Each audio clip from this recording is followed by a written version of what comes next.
Bem-vindos, estamos chegando com o nosso Entre Linhas. Muito obrigado a você que nos acompanha mais uma vez. Estamos aqui com as principais informações para você, as que circulam na cidade, no Brasil e no mundo. Conosco, comentando os assuntos do dia, Divaldo Ceresini e também Adolfo Padilha. E a gente vai começar aí com destaque do Adolfo Padilha aqui no Entre Linhas. Bem-vindo, Adolfo. Vamos lá para o seu destaque. Fala, Divaldo, fala, Eudes. A gente sempre tem que falar notícia boa, né? Pelo menos eu tento sempre trazer a versão boa aí dessa pandemia. O Brasil diminui quase 42% o número de óbitos aí nos últimos 2 meses. Muita gente sendo vacinada, apesar da turma que torce para o Coronavac, né? Os Coronalovers, né? Melhor dizendo, dizem que a vacinação está parada, mas o Brasil avança e avança bastante. Nesses últimos 61 dias aí, 68 milhões de doses foram contabilizadas já. E vamos torcer aí para que o ritmo continue, apesar da torcida contra, né? Muito bem, vamos lá, Divaldo Ceresini, você chegando aqui também para a discussão dos principais assuntos e vamos lá com o seu destaque. Olá, pessoal, é sempre muito bom estar aqui. Eu vou fazer um destaque que nós estamos vivendo um momento de crise energética, mais um momento de crise energética, né? O que é bastante difícil para um país que deseja o crescimento econômico, a prosperidade, geração de emprego, passar por esses problemas. Então, nós teremos agora, nesse mês de junho, a bandeira vermelha, que eleva o custo da nossa energia, e, enquanto isso, nós temos diversas unidades produtoras de energia barata, tais como as usinas hidrelétricas e as eólicas, em determinados momentos tem que parar de produzir porque o sistema não tem capacidade de distribuir aquela energia produzida para o local em que está precisando. Então, nós precisamos, de maneira urgente, focar na eficiência desse sistema de distribuição e na eficiência do sistema energético como um todo.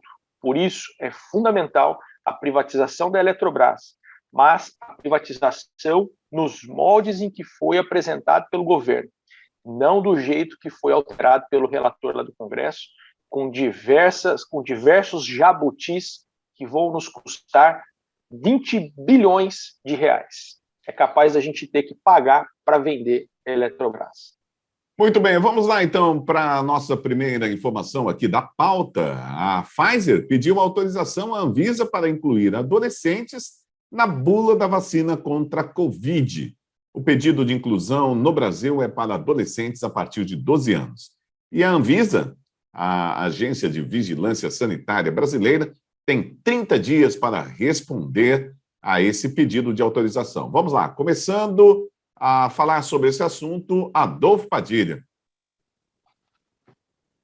Eu acho que é interesse econômico da Pfizer, né? Quanto mais gente vacinar, quanto mais ela achar que ela pode... A vacina dela pode ajudar as pessoas a temerem menos a pandemia, ela vai tentar, né? Agora já não sei, existem... A gente anda com tanta informação sobre isso, né, cara, que a gente fica até meio assim... Nós temos uma responsabilidade grande aqui de mandar uma comunicação para todo mundo que nos ouve aí, através da TV brasileira, através da rádio, mas é muita conversa, né? Muita coisa. Eu não sei realmente... Eu não saberia avaliar, por exemplo, se eu deixasse meu filho de 12 anos tomar essa vacina. Realmente não sei dizer isso agora, diante do que a gente não vê no mundo, essa contaminação entre adolescentes, jovens, crianças a partir aí dos 12 anos. É tudo ainda muito cedo, mas a Pfizer, para mim, faz o papel econômico dela, né? E ontem corre uma notícia aí que cai como uma bomba, que é aquele médico criador do protocolo Zelengo, que é a hidroxicloroquina, azithromicina e zinco, foi indicado para o Prêmio Nobel da Paz, né? Vamos aguardar aí, ver aí os verificadores da esquerda, porque o site é muito sério que publicou isso, né?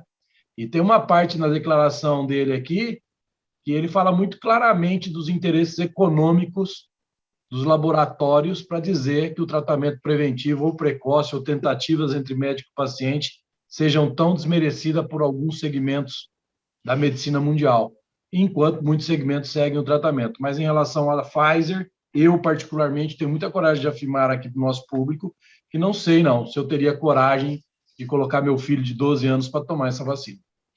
Muito bem, vamos lá, Divaldo Ceresini, o seu comentário, o que você acha aí do avanço, né? A Pfizer avançando nas faixas etárias. Tanto a Pfizer quanto os demais laboratórios continuam a desenvolver o seu produto, tanto que no início o armazenamento dessa vacina da Pfizer, uma temperatura variando entre 2 e 8 graus, era de apenas uma semana. Agora já é possível conservá-lo por aproximadamente um mês. A questão do uso por adolescentes, inicialmente os testes foram feitos com pessoas acima de 18 anos. Posteriormente, esses testes começaram a ser feitos com adolescentes de 12 anos até 18, tanto que lá nos Estados Unidos já está permitida a vacinação de 12 a 18, porque lá eles concluíram que era um produto seguro para essas pessoas. Lembrando sempre que esse processo de aprovação das vacinas no mundo inteiro, inclusive no Brasil pela Anvisa, ele mede o custo-benefício, o risco que a pessoa toma, que a pessoa tem em tomar a vacina, ele é maior do que a probabilidade de ter um benefício tomando a vacina. Essa é a avaliação que é feita. E todas elas foram aprovadas, todas elas não, né? Foram a Coronavac, a Pfizer, enfim. E agora a Anvisa faz esse mesmo julgamento. Então, se a Anvisa aprovar, é porque ela entende que, assim como lá nos Estados Unidos, que há mais benefícios em tomar a vacina do que em não tomar a vacina. Lembrando que, embora a gravidade e a quantidade seja menor em adolescentes, também há contágio, também há casos graves e também há mortes de adolescentes e de crianças. Então, é sim muito importante a gente aplicar a vacina caso ela seja liberada pela Anvisa, o que vai atestar a segurança do produto, não necessariamente a eficácia dele. Muito bem, a Adolfo Padilha pediu a palavra. Adolfo, é com você. Não, eu só acho que é importante a gente registrar aqui que ontem foi o dia da virada, né? Ontem, com 47,6 milhões de doses da vacina Oxford, ela passa a ser a vacina mais aplicada no Brasil. Então, aquela torcidinha, né, que criava torcida, o importante é aplicar não a vacina, como diz alguns, e não a vacina no braço. O importante é ter a vacina boa, né? E essa vacina, ela parece realmente ser muito forte. Muito bem, o que o Padilha está dizendo que é a vacina da Fiocruz, né, que ultrapassou a Coronavac em números de pessoas vacinadas no Brasil. Divaldo Ceresini também pediu a palavra. Divaldo, vamos lá, com você.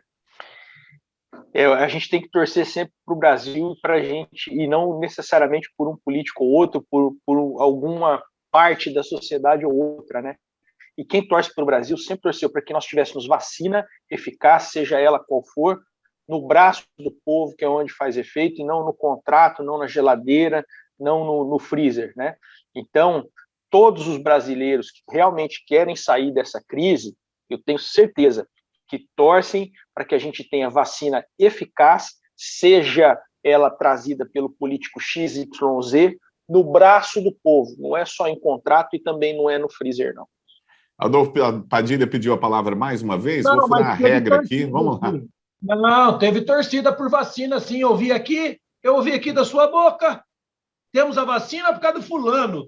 Então vamos lá, no Chile, 41% da população imunizada com 2 doses da Coronavac. Os números de mortes e casos estão aumentando. E daí? Então a gente tem que registrar aqui, sim. Tem que assumir o que fala e tem que assumir a bandeira que defende. Defendeu aqui com tanta pompa, eu só estou registrando. Vamos lá, Divaldo Ceresini. A pessoa não tem o que falar, fica falando besteira. O que eu disse, isso não vai se apagar nunca. Nós tivemos vacina no Brasil, sim, por conta da Coronavac e por conta do João Dória, porque o governo federal ele queria botar cloroquina, ivermectina em todo mundo. Aí, quando viu que a solução não ia passar por isso, não deu o braço a torcer, mas correu atrás de fazer vacina. Correu atrás, inclusive, de tirar todas as vacinas do Butantan para colocar para que o governo federal aparecesse como aplicando a primeira vacina. Isso aconteceu. A única coisa boa que o João Dória fez na vida dele. Muito bem, gente. Nós vamos trocar de assunto aqui, porque é um assunto muito importante também e que rodou muito ontem por todos os canais de notícias. O ministro da Casa Civil diz que ainda não há confirmação de que o Brasil vai sediar a Copa América. A Copa América era para ser realizada na Argentina, mas em virtude da pandemia, aquele país informou que não vai sediar essa Copa América. E o Brasil se dispôs, segundo, né, vários sites publicaram ontem, inclusive com uma conversa direta com o presidente Jair Bolsonaro, segundo informações também dos sites. A Luiz Eduardo Ramos, a decisão, que é o ministro da Casa Civil, diz que a decisão deve ser anunciada oficialmente hoje, terça-feira, pela Conmebol, que anunciou que a competição vai acontecer no Brasil e ainda agradeceu ao Bolsonaro por abrir as portas do país. Antes de passar para os meninos fazerem aqui os seus comentários, gostaria de dizer o seguinte, que eu fui acompanhar por que a grande mídia, né, ou como diria o berrante virtual, através do Adolfo Padilha, que sempre diz aqui, estava contra, em todos os programas, contra a Copa América ser realizada no Brasil.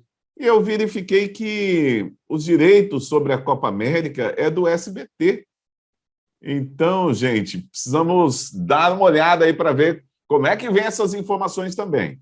Bom, mas vamos colocar aqui a opinião dos nossos comentaristas, porque a opinião deles é que vale. A minha é só uma observação. A gente começa com o Divaldo Ceresini. Divaldo, como é que você vê a Copa América, a possível Copa América no Brasil? Pois é, isso daí não foi só a grande mídia que se apresentou contra, não, viu? Dentro da minha bolha, né, nas minhas redes sociais, eu fiz uma pesquisa também e 88% das pessoas entenderam que não seria apropriado, né? Mas a gente sempre tem que ir atrás de informação e saber quais são as regras do jogo, né? Então, inicialmente, quando houve o anúncio do Brasil sediando a Copa América, realmente causa uma certa preocupação, até porque ela está aí, são 10 dias para ela começar.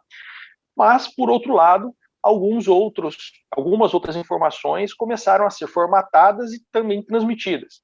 A limitação de pessoas pelas delegações em 65%, todos tendo que estar vacinados, e também que não haverá a aceitação, né, dos estrangeiros nos jogos, os jogos vão ser fechados.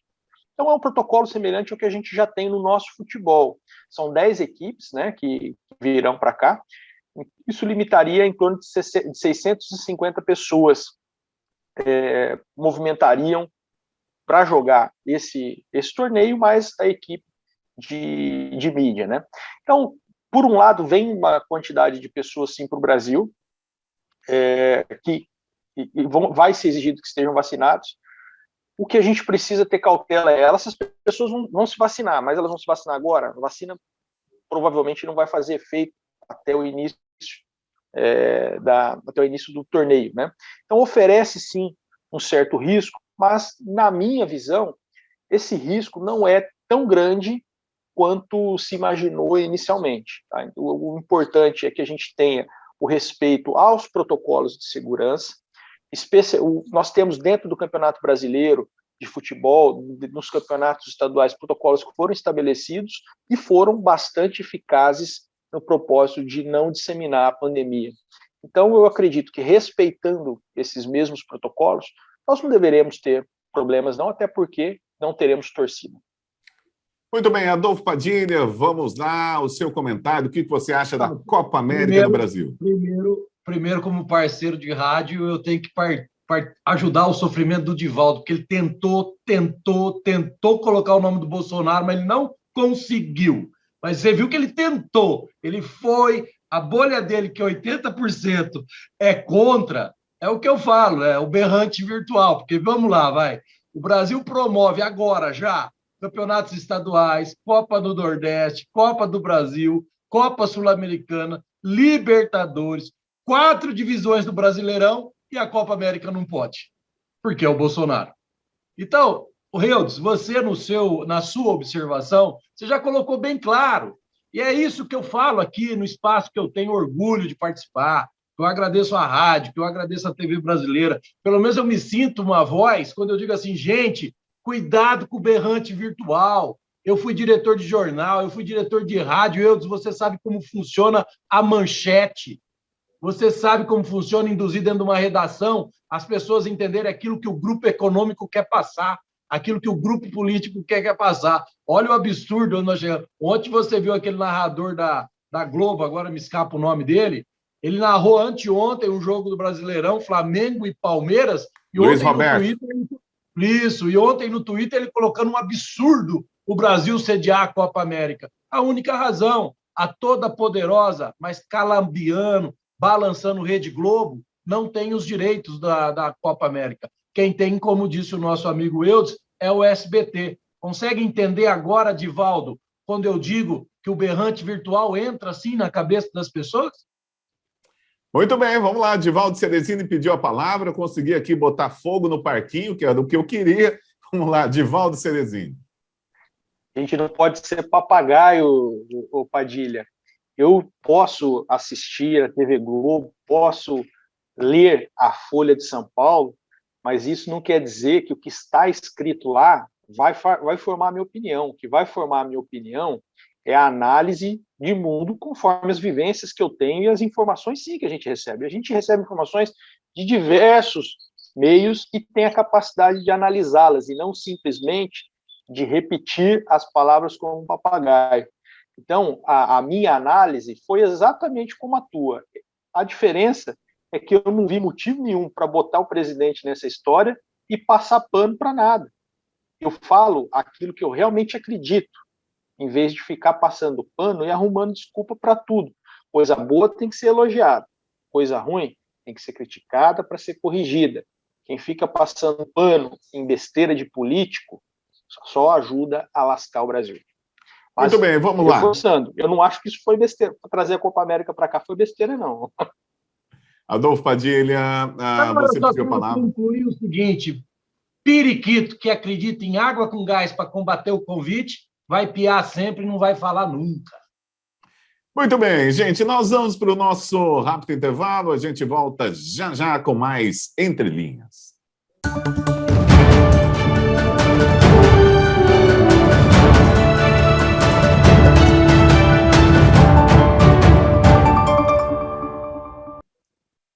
Ok, já estamos de volta com o Entre Linhas na TV Brasileira e também na Prudente News 1070. Eu sou Eudes Figueiredo. Estamos aqui com Adolfo Padilha e também Divaldo Ceresini com as principais informações para hoje, para essa terça-feira, dia 1º de junho de 2021. Vamos lá para, seguindo em frente com a nossa pauta aqui, vamos trazer uma notícia que foi notícia nacional ontem, e tem a ver com a região de Presidente Prudente, que é a região de onde a gente faz esse programa, principalmente para quem está na TV Brasileira, que tem aproximadamente 30 milhões de assinantes, então estão em outros lugares, mas é uma notícia que vai para todo mundo. Olha, um frigorífico alvo de operações da polícia no interior paulista, teve problemas aí com uma servidora do Ministério da Agricultura que estaria envolvida em comércio irregular de carnes. É uma operação que foi deflagrada pela Polícia Federal ontem, segunda-feira. Cerca de 50 policiais federais cumpriram 7 mandados de busca e apreensão em 3 cidades no interior do estado de São Paulo, em Presidente Epitácio, Presidente Prudente e Rancharia. E o objetivo da operação Inopino é combater crimes sanitários de corrupção, estelionato e falsidade documental praticados por organização criminosa que envolve um frigorífico. Vamos lá. Comentando esse assunto, a gente começa com Divaldo Ceresini. É mais um triste episódio na história do mapa, né? Nós tivemos algum tempo atrás também casos de corrupção desses agentes em grandes frigoríficos brasileiros que permitiram embarque de carne com papelão e diversas outras irregularidades. Então, sem dúvida alguma, nós precisamos, dentro do sistema federal de inspeção sanitária, ter mais rigor em relação à conduta dos fiscais, e é necessário também que os empresários desse setor tão importante para a economia brasileira, o agronegócio, a proteína animal, né, que tenham a responsabilidade e que saibam que um dia, como diz no popular, a casa cai. Então, fazendo besteira, a pessoa pode, durante algum tempo, ter um lucro maior, mas em algum momento a casa vai cair, o negócio vai para o buraco e, principalmente, a credibilidade do Brasil no comércio exterior fica prejudicado. Um episódio desse tem um grandíssimo potencial para, em primeiro lugar, suspender as importações de produtos desse grupo empresarial. Isso, por si só, já vai gerar uma queda de produção muito grande e, seguramente, diversos empregos serão perdidos. A notícia que pode parecer muito ruim, né, ela fica ainda pior quando a gente lembra que tem toda uma cadeia produtiva antes da carne chegar no frigorífico. Tem a alimentação do boi, tem o boi no pasto, tem diversos outros negócios envolvidos. Então, tem que se agir com rigor para punir quem age fora da lei nesses casos também.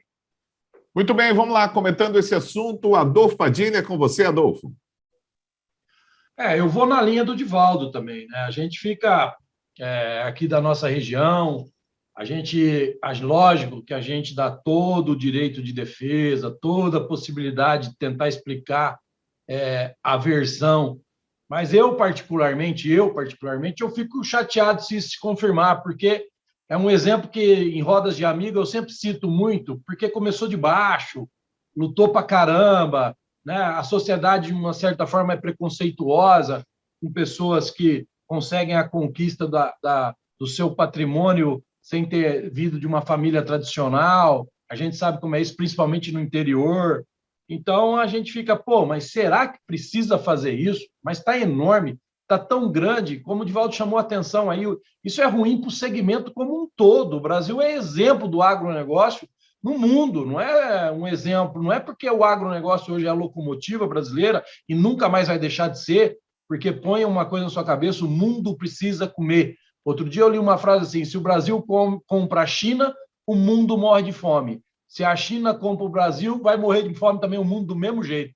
Então, quer dizer, não tem para onde, as pessoas vão precisar comer, e então o Brasil não volta mais para trás. É um mau exemplo do segmento, não é um negócio legal. Se de repente perde uma chancela aí de exportação, como é que fica a geração de emprego de um polo tão importante aqui para a nossa região? Então é complicado, né? Tomara aí que no decorrer das investigações consiga se provar um mal-entendido ou um funcionário que agiu sem permissão dos sócios, alguma coisa nesse sentido. A gente sempre vai torcer para isso, porque eu repito, eu sempre gostei muito de citar o exemplo por ter sido de uma origem pobre, lutado muito para chegar onde chegou hoje, e a gente espera que tenha aí um final melhor do que a gente não quer esse final que foi estampado nas manchetes aí ontem do dia todo. Muito bem, vamos lá para a última notícia de hoje. Olha, segundo o relatório do Boletim Focus do Banco Central, divulgado ontem, segunda-feira, o Produto Interno Bruto brasileiro deve crescer 3,96% neste ano, 2021. A estimativa feita pelos analistas do mercado consultados pelo Banco Central é mais otimista do que na semana passada, que era 3,52%. Esta é a sexta alta consecutiva do indicador. Para 2022, a projeção do mercado é um crescimento de 2,25%, ante 2,3% do último relatório. Vamos lá, então. A gente, comentando esse assunto, a gente começa com Adolfo Padilha. Olha, eu começo dizendo o seguinte, se tem alguém que não entra no mimimi da política, que não entra nas discussões políticas, é o setor financeiro. Porque mexe no bolso, 99% o Deus deles é o dinheiro, então eles olham micro e macroeconomicamente todo um horizonte de possibilidades ou impossibilidades para ali aplicar o dinheiro dele. O que deve estar deixando a turma do mimimi apavorosa, porque não tem como voltar para trás. As leituras econômicas não são feitas só aqui pelo mercado nacional. O mercado internacional está vendo a recuperação e a força da economia brasileira com a postura do governo federal, com a sua equipe econômica, mesmo diante da pandemia, né? Nós tivemos aí um superávit concentrado em mais de 24 bilhões agora no mês de abril. É o melhor resultado histórico do país. Essa medição é feita desde 1996. Isso significa o quê? que mesmo com toda essa, como o meu amigo Divaldo gosta de falar, dessa lacração, desse mimimi, que o cara é grosso, que o presidente é bucudo, não tem postura, não tem não sei o quê, anda de moto, para conversar com pobre, entra na igreja. A economia com pessoas capacitadas e técnicas, como é formado o ministério do atual governo brasileiro hoje, está aí, fazendo o Brasil explodir em credibilidade, fazendo o Brasil explodir em possibilidades, entendeu? E isso é muito bom para todos nós brasileiros. Nós temos não um farol na frente iluminando, nós estamos com uma plataforma de luzes demonstrando aonde o Brasil pode chegar. E que se não fosse tanto ativismo político dentro do STF, tanto ativismo político dentro do nosso judiciário, querendo barrar, querendo de alguma forma segurar as possibilidades, acertando e errando, porque é direito dele, ganhou a eleição para isso. Vamos aguardar 2022 para escolher outro? Você pode ter certeza que o nosso país estaria muito melhor, mesmo com a pandemia, do que ele está hoje, em termos de números e possibilidades econômicas. Muito bem, Divaldo Ceresini, como é que você vê os números aí? A sexta alta consecutiva, a projeção dos números do crescimento do Produto Interno Bruto. Sem dúvida alguma, o Brasil tem grande potencial de crescimento. Nós temos muito mercado para conquistar fora do Brasil e muitos brasileiros para inserir dentro do mercado de consumo. Isso gera um grande potencial. Só que não adianta você ter o potencial e não conseguir explorá-lo. Nós, em diversos momentos da nossa história, passamos pelos voos de galinha, né? Nós fazemos algumas coisinhas mais ou menos, aí conseguimos dar um salto. Só que a gente não continua fazendo aquilo que tem que ser feito, e aí vem a recessão, a gente volta para onde estava antes de começar esse processo. O Brasil precisa, de maneira urgente, fazer uma reforma previdenciária decente, não aquela porcaria que foi feita no governo Temer. O Brasil precisa fazer uma reforma administrativa que permita que os servidores públicos eles tenham mais responsabilidade, que eles tenham uma remuneração compatível com as suas atividades e, principalmente, que a meritocracia no serviço público seja regra e não exceção. E, principalmente, nós precisamos cortar o privilégio das altas classes do serviço público, judiciário, legislativo e também do executivo, para que a gente tenha um país que custe menos para o bolso do brasileiro. E, por fim, nós precisamos, de maneira mais do que urgente, uma legislação tributária clara e com impostos menores. Isso, sem dúvida alguma, vai permitir um crescimento sustentável do Brasil. E eu digo que o crescimento sustentável, algo que eu, nesse momento, ainda não enxergo essa possibilidade, porque um mês atrás, esse mesmo mercado que agora, pela Revista Oeste, e aqui também cabe a gente dizer, a revista passadora de pano, ela está trazendo uma perspectiva de um crescimento na faixa de 4%, havia um mês atrás a perspectiva de queda. Então, nós ainda temos muita volatilidade nesse cenário. Eu acredito que a partir do momento que nós conseguimos aprovar uma reforma administrativa, que é o que está em pauta nesse momento, decente, e não uma reforma administrativa da forma como ela está sendo deformada, nós conseguiremos dar um passo muito importante. Mas também não podemos esquecer dos demais, como, por exemplo, a reforma tributária. Ok, nós vamos passar a palavra para o Adolfo Padilha. Adolfo, vamos lá para a sua réplica. Eu não vou... Quando eu vejo assim, Revista Oeste, passadora de pano, eu sempre vou repetir aqui, lê lá quem são os editoriais da revista, né? A qualidade jornalística que nós temos ali. E com números econômicos não existe passada de pano. Ou é ou não é. Não é que nem obra. A obra você pode até inventar que você fez. Depois você descobre que não. Ainda mais hoje que é a internet, né? Mas números não. Números não dá para você passar o pano no números, né? Números estão aí. Concordo que tem que ter a reforma administrativa, concordo que tem que ter a reforma fiscal, concordo com tudo isso, mas sempre bom a gente lembrar aqui, o jogo tem que ser jogado com os jogadores que estão escalados pelo povo lá em Brasília. Então não jogue isso na conta do governo federal. O governo federal tem feito com maestria até agora e não é mais fácil o jogo para ele, porque ele não libera propina, ele não libera esquema, ele não libera estatais, ele não libera cargos à torta e à direita para nego mandar do jeito que quer mandar. Você está entendendo do jeito que eu estou falando, o liberar, né? Então, é muito fácil falar assim, passar o pano quando não se preocupa em fazer a leitura de quem faz a revista. Muito bem, vamos lá. Divaldo Ceresini, a sua tréplica. Divaldo, com você. Quem faz a revista Oeste são passadores de pano profissionais que estão em diversos outros veículos passando pano também. Sobre a questão de não liberar estatais, você está de piada, né, Padilha? Pelo amor de Deus, né? Essa semana acabou de dar emprego para a mulher do Ricardo Barros, lá em Itaipu, arrumou uma boquinha para ela lá.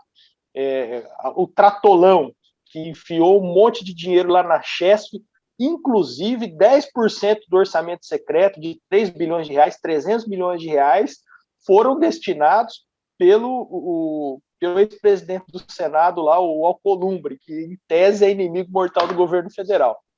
Aliou-se ao Centrão, grudou pela... Padilha, você pode falar muitas coisas boas que o governo federal tem feito, mas você não pode falar que não tem havido troca de cargo por apoio político, porque isso não é verdade. Você tem que ter um compromisso com a verdade. Não fica nervoso, você está nervoso, calma. Você acredita em orçamento secreto? Você acredita nisso? Você de novo vai vir com conversa que se aliou com o Centrão? E o Amoedo andando de mão dada com o Dória agora? Como é que fala? Com o Rodrigo Maia, o seu Deus, o seu político exemplo, João Amoedo. Como é que vai? Quem que fala de Amoedo? Quem que fala de Amoedo? A tua preocupação em passar o pano é tão grande que você se esquece da verdade e de fatos notórios que aconteceram. Então, cuidado com a passação de pano aí, que uma hora ela acaba, viu? Depois que você acreditou no tratorão aí que você está falando, a gente começa a ver realmente que a sua limitação ela é meio grave. Pode ser até meio assim psicológica. Mas vamos lá, me dá um exemplo de corrupção do governo federal. Fala assim, uma corrupção do governo federal que chega assim a níveis do que a gente já viu no passado. Você tem aí para falar para todo mundo que está ouvindo a gente, não? Tem diversos casos de corrupção que são investigados, como, por exemplo, a rachadinha que você mesmo admitiu que é errado, que você mesmo admitiu que existe. Agora, o que é certo... Agora é minha vez. Espera aí, gente, vamos organizar aqui. Um falando de cada vez, senão ninguém vai entender nada. Nem no rádio, e a última coisa que eu vou falar, porque isso também está na pauta, né? Você não pode querer ter o direito de fazer alguma coisa mais errada do que os outros que fizeram errado fez. O PT, nós tiramos o PT do governo por não concordar com as práticas do PT. Agora não adianta ir lá e eleger alguém que tem as mesmas práticas do PT, que vai colocar um petista na Procuradoria-Geral da República, que vai... Deixa eu falar agora, você não para de falar? Fala e para. Calma. Calma. E você compara o atual governo com o governo petista? Responde para mim. Você compara o atual governo com o governo petista? Eu quero que você responda. Você compara o atual governo com o governo petista? Nós elegemos o Bolsonaro porque se elegesse o Haddad. Ia acabar com a Lava Jato. Tá. Então eu vou finalizar aqui. Colocar o petista na PGR. Nós iríamos colocar... Gente, deixa eu fazer o seguinte, deixa eu organizar aqui. Calma aí, Padilha. Eu vou organizar. Eu vou organizar, deixa eu organizar. Eu vou deixar você falar. Só espera um pouquinho. 30 segundos para você, Padilha, e depois dou 30 segundos para o Divaldo, beleza? Então, primeiro ele. Eu termino, porque hoje é minha vez de terminar, ontem terminou ele. Tudo bem, pode ser, não tem? Tudo bem, Divaldo, para você? Vamos lá, então, Divaldo Ceresini. Espera aí, Padilha. Deixa ele falar 30 segundos. Eu abro mão de falar, deixa ele estar desesperado aí, porque ele começou a ser colocado de frente com a realidade, ele está pensando em alguma desculpa. Aí ele não vai encontrar, ele vai falar um monte de coisa que não tem nada a ver com o assunto, só para ele ter a última palavra. Então, manda bala, Padilha. Também. Vai lá, Adolfo Padilha. Eu vou dizer só o seguinte, né? O cara acredita no orçamento secreto. O cara acha que rachadinha é um escândalo de corrupção assim, nossa, que vai quebrar o país. O cara acha que ele compôs com o Centrão porque ele tinha outra alternativa. O cara acha que o tratamento precoce não existe. Para de tomar essa água com gás. Está te fazendo mal danado, meu amigo. Até amanhã. Muito bem, pessoal, nós estamos encerrando o nosso jornal de hoje, o Entre Linhas. Obrigado aí, o Divaldo Ceresini, Adolfo Padilha. Brilhante debate e a gente volta amanhã com mais Entre Linhas. Está todo mundo na tela, tchauzinho para todo mundo aí. Valeu, Adolfo, valeu, Divaldo. Até o nosso próximo encontro aqui na TV Brasileira e também na Prudente News 1070. Valeu!